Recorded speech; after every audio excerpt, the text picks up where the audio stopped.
House Majority Leader Kevin McCarthy is working with Speaker Ryan to sell the Obamacare replacement to his fellow Republicans. The California congressman is with us now from Capitol Hill. Congressman McCarthy, good morning.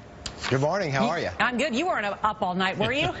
No, I'm not on energy or commerce or ways and means, but energy and commerce is still going as we speak. That we showed a live shot of them earlier working through the night. Though, let me ask you this. Now that you have just about every major influential group coming out against this, meaning the hospitals, the doctors, the nurses, AARP, are you confident this can get through Congress before the 7th when Congress goes on recess? Yes, very confident. And remember, this is one of 3 phases to repeal and replace Obamacare. This is the first phase going through.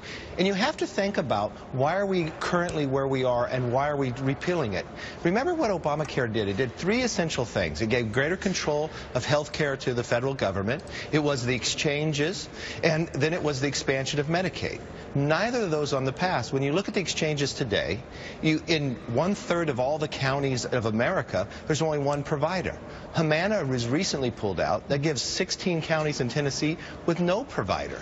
And Medicaid is on a path of destruction. It's going to cost $1 trillion within the next 10 years for 1 year, and that's the equivalent of how much we spend on discretionary spending for all of government.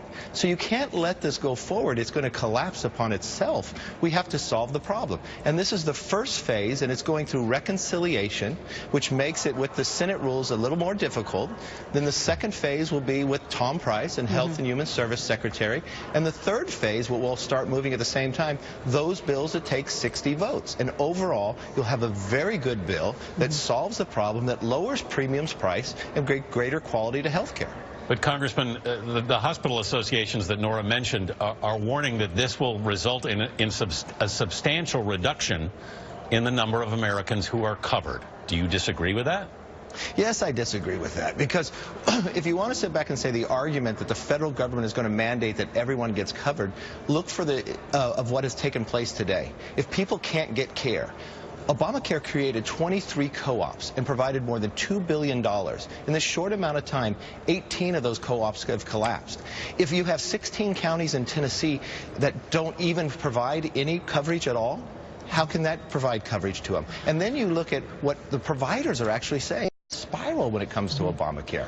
We can't sit back and see people go without health care. We've got to provide a system that would actually lower the price and bring greater quality. Congressman, this is all happening remarkably fast. Your colleague in the Senate, Tom Cotton, tweeted some guidance to you this morning saying House health care bill can't pass Senate without major changes. To my friends in the House, pause, start over, get it right, don't get it fast. Will you heed that advice?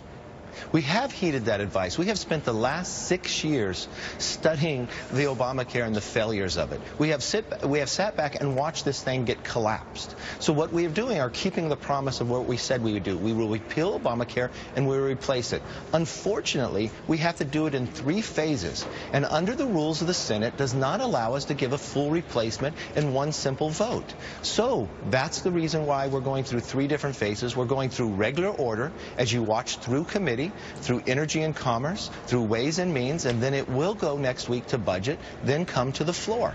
This is the way legislation is produced in America. This is the way that, one, we could actually keep the promise to lower the price of health care.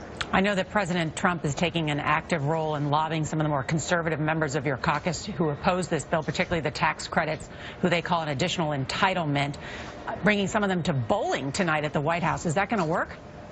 Well, look, President Trump supports this bill because he understands that it lowers the price. But what's more importantly, tax credits is a conservative idea. If you look back to what Heritage said in 2007, it says tax credits are the way to provide greater health care in the process. So I believe when people sit and read this bill and understand that this is phase 1 in a process, you're going to find much more support as we go through. All right, Congressman McCarthy, thank you very much for joining us this morning. Thank you for having me.